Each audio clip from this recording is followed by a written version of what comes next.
So for the last ever update on Nightmares and Dreamscapes, in a story head down, it was Bangor West ver- uh, versus York in the final game of of the Little League baseball tournament. Overall, it was a great game. What one of the players from York hit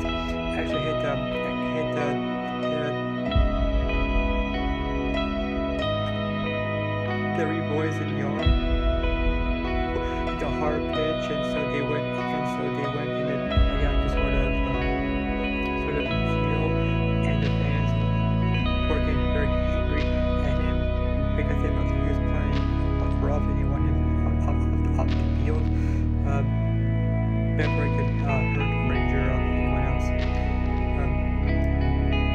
But it was a very good game.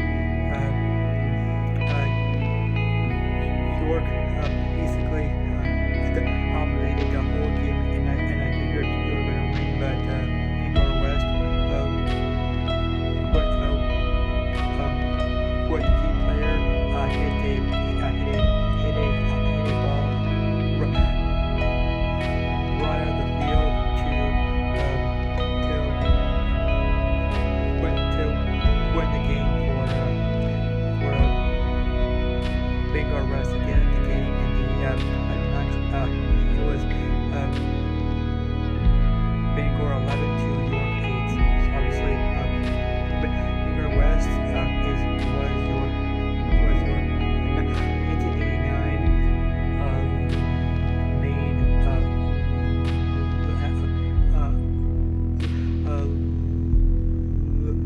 Little League baseball champions. And then a story that Stephen King wrote after he wrote on the stories, and what motivated him to write the stories is a story called the beggar and the diamond. It's about this beggar who was poor, he was starving, he was malnourished, he was walking through an Indian road, just on want to get food, and some kids were throwing stones at him and called him ugly, and when God saw that, he dropped a huge diamond on the guy's right, but because he was old and he was malnourished, he couldn't really hear very well, and so he didn't hear it, like the huge diamond fall once, and whenever he was whenever he walked up the road, uh, he missed touching it by, by 2 inches, and then God hit up the diamond, and he threw a stick on the road, which the guy can use as sort of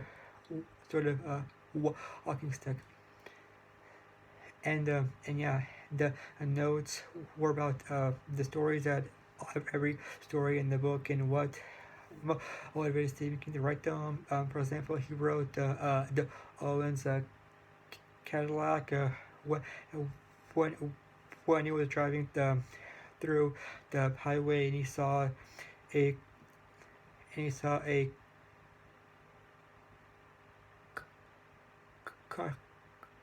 construction work site, and he saw an excavation in the hole was not big enough to fit a Cadillac in it, but Stephen had the idea of writing a story that's based off that.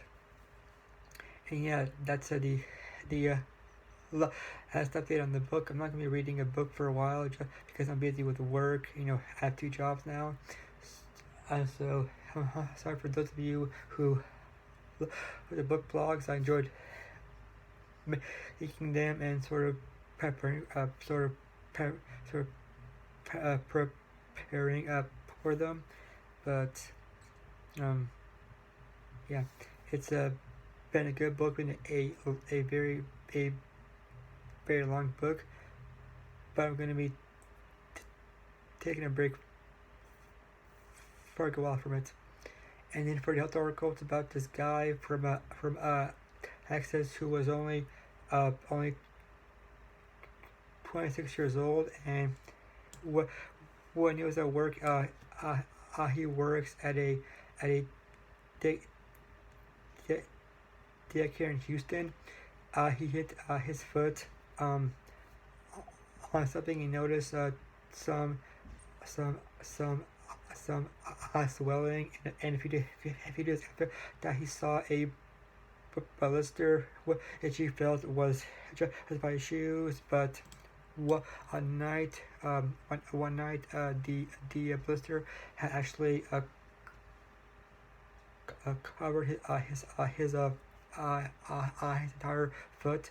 It was all like uh, uh, blistered up, and so he went to the emergency room. But the doctors try to save his foot, but at that point it was too late for that. And in order to save his life, they had to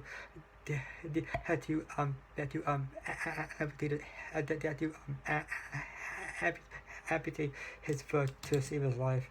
So and then it turns out that that the guy had a necrotizing fasciitis, which is a bacterial infection that can destroy the skin, muscle tissue. So it's pretty scary, yet also at the same time very interesting. Basically, it happens whenever a bacteria goes into your skin by way of a by way of an open wound. In Brian's case, it was in Reyes's case, the bacteria got into his body by an open wound of an ingrown toenail, and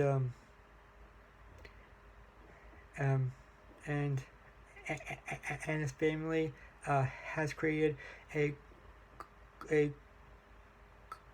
GoFundMe page to raise money for a prosthetic foot, and although he's still in the hospital, he's getting better every single day, which is awesome to hear. And he really wants to get back to work and get back to to being a normal man in a very normal life. So hopefully it happens soon, right? Yeah, that's all for today.